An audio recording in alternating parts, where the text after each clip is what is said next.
আসসালামু আলাইকুম। Freelancer income বিডির পক্ষ থেকে আপনাকে জানাই আন্তরিক শুভেচ্ছা ও অভিনন্দন।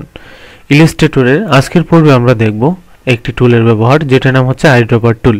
তো আসলে আইড্রপার টুলটি কিভাবে কাজ করে, আইড্রপার টুলটি কিভাবে ব্যবহার করা হয়, সম্পূর্ণ বিষয়টা একটু দেখব। দেখেন, আমি এখান থেকে দুইটা রেক্ট্যাঙ্গেল প্রথমত এঁকে নিচ্ছি।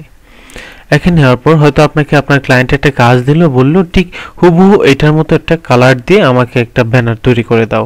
যেমন ধরেন এটাই আপনাকে দিল, জাস্ট এক্সাম্পল, এটার সাথে মিল রেখে। তখন আপনি এই কালারটা হয়তো এটার সাথে দেখে দেখে এইখান থেকে আপনি হুবহু এখান থেকে চাচ্ছেন যে এটার সাথে একটু দেখি কোনটা বেটার হয়, এখানে নিলেন, নিয়ে আর একটু ডিপটা দিলেন বা আর একটু ডিপে গেলেন, গিয়ে দুইটা একসাথে করলেন। বাট আপনি মনে হচ্ছে যে আসলে এই কালারটার সাথে কিন্তু এটা মিলছে না বা যাচ্ছে না, তখন আপনি হুবহু কীভাবে কালারটা ম্যাচিং করবেন। এটার জন্য আমাদের আইড্রপার টুলটা গুরুত্বপূর্ণ। আমি এটার উপর একটা সিলেকশন ক্লিক করে দেন আইড্রপারটা নিয়ে এই কালারটা আমি পিক করব। দেখেন এখন কিন্তু 100% এই কালারটা পিক হয়ে গেছে। বাট এই কালারটা ধরেন আপনি পিক করতে চাচ্ছেন এইখানে, আপনি কিন্তু নর্মালি এটা 100% একুরেটলি পাবেন না।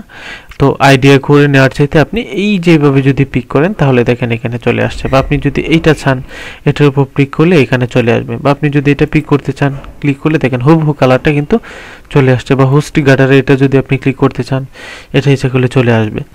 দেখেন এইটা হচ্ছে এইটার মূলত কাজ। বা আপনি এই যে হোয়াইটটা দিবেন এটাও করতে পারবেন, এই কালারটা দিবেন এটাও করতে পারবেন। এটা হচ্ছে সম্পূর্ণ আপনার ইচ্ছা। বা এখান থেকে এই কালারটা দিবেন, দেখেন দুইটা এটা কিন্তু সেম একই কালার। তারপর দুইটার মধ্যে মনে হচ্ছে একটু পার্থক্য রয়েছে। দেখেন দুইটার মধ্যে কিন্তু একটু পার্থক্য রয়েছে। তো আমরা আইড্রপার দিন নর্মালি এই কাজগুলো করতে পারি।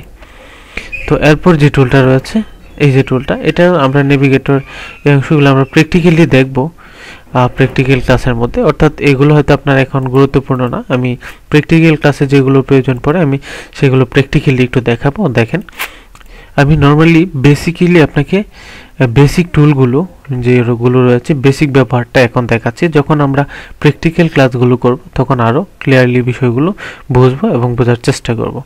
তো এই ছিল মূলত আমাদের পেন টুলের ব্যবহার। তো নেক্সট পর্বে আমরা অন্য একটি টুল নিয়ে আলোচনা করব। আসসালামু আলাইকুম।